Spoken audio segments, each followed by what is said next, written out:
Hey guys, welcome to the channel. This is the last dinosaur of GM sedan, the 2024 Malibu Redline. And I'm not sure why GM stopped making sedans, I guess because of popularity and whatnot, but this is a good car, so let's get into it.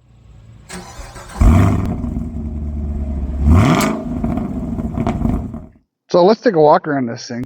Like I said, this is a 2024 Malibu. It is been around for quite a number of years now, and with popularity declining for sedans,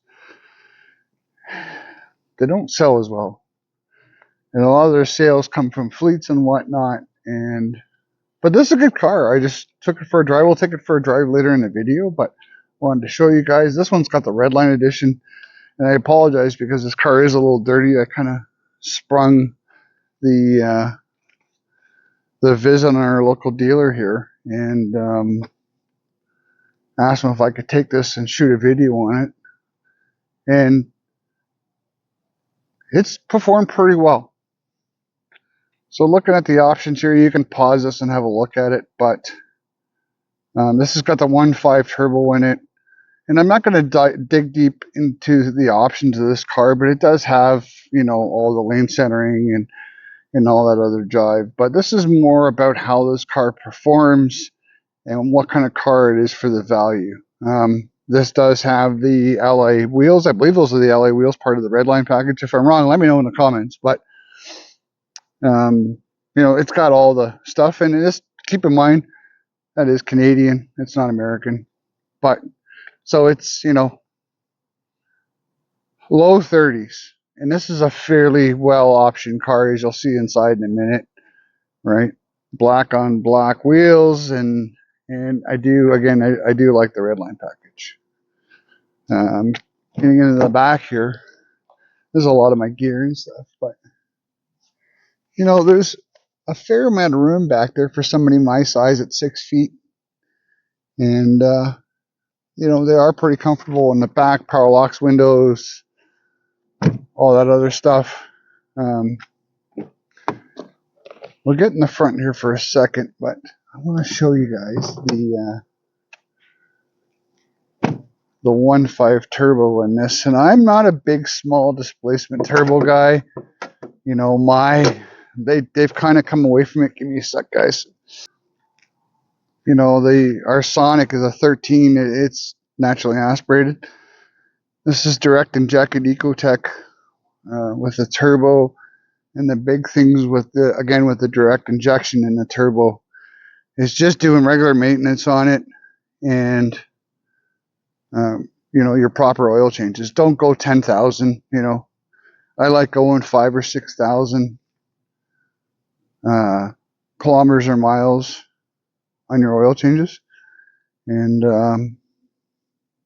you know, that way, you know, these direct injected turbo cars, the turbo cars, like clean oil. So make sure you keep your oil clean. Everything's pretty standard in here. I know I will notice that, like most cars today, there's no dipstick for the transmission, but there is an oil dipstick. And the battery, which is up here, is surprising because most of the batteries are relocated in trunks and whatnot. This one, you can get to the battery pretty easily by taking these 3 bolts off, which you have a long way to go, being that this is a brand new car. So getting in the car here, I've set the seat back because you know, it's a 1LT car. I'll turn that off. It's a 1LT car, so it doesn't have all the, I don't know, these Malibus come with a fancy display, but on the cluster, but it's a pretty decent display. It's got the nice touchscreen with wireless Android Auto and Apple CarPlay, and it's got the 4G Wi-Fi. What I like about this car is it's not all hard touch plastics. There are some fabric along here, you know, that it just kind of adds a bit of style to it. Pretty simple dash. You know, the auto headlights. Again, I don't want to get into all the you know, all the big options of this car. This is more about my first thoughts on what this car is, and whether you should go out and buy one, right? So this one does have the sunroof in it. I don't know.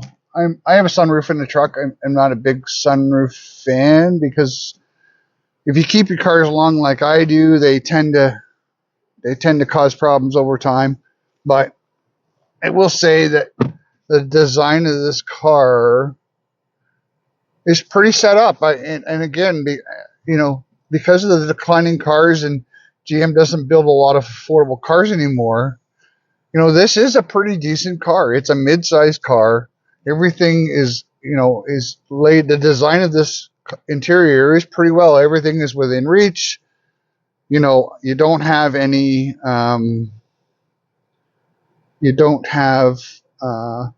problems with, adjusting yourself while driving to hit everything. A lot of it's all on the steering wheel. The audio buttons are on the back. The radio selections on the back. The climate control buttons are all within reach, and the new GM infotainment system from, I believe it's 2019 and up, is much improved over the earlier ones. It's just flawless in the sense of what you're going to do. And, so, there's the climate there as well, right? You got USB ports, C and A down there, right? It's got a backup camera, which it's a pretty decent backup camera, for a $30,000 car. And the seats are pretty comfortable, I got to admit. So we're going to take this for a quick rip and conclude this video after the drive. But if you're new to the channel, and again, this is our second channel that we wanted to fire up based on more general automotive stuff. We're going to do all kinds of stuff on the channel, right? So we're going to do, some current stuff and some forgotten stuff that was built that seems to be gaining popularity again. So stick with us and we'll just get ready for the drive here. All right, so let's take this thing for a drive.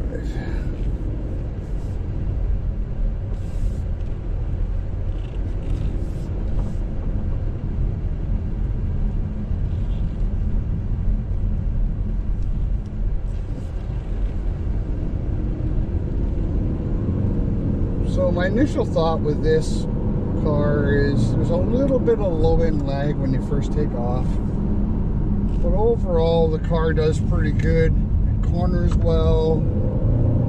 It gets out of the corner. It doesn't have too much oversteer or understeer.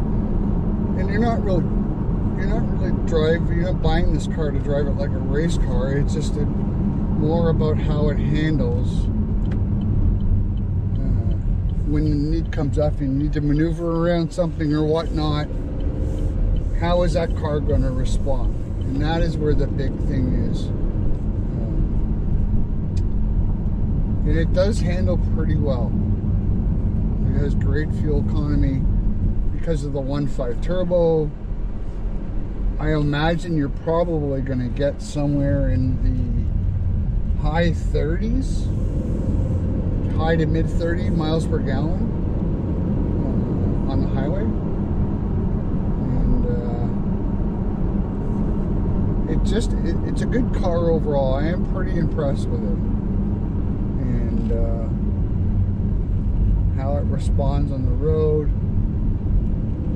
and how it just overall comfort is pretty good.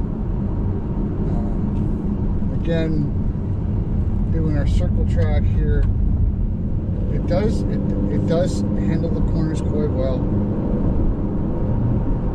Very responsive, except for that little bit of lag in the end. So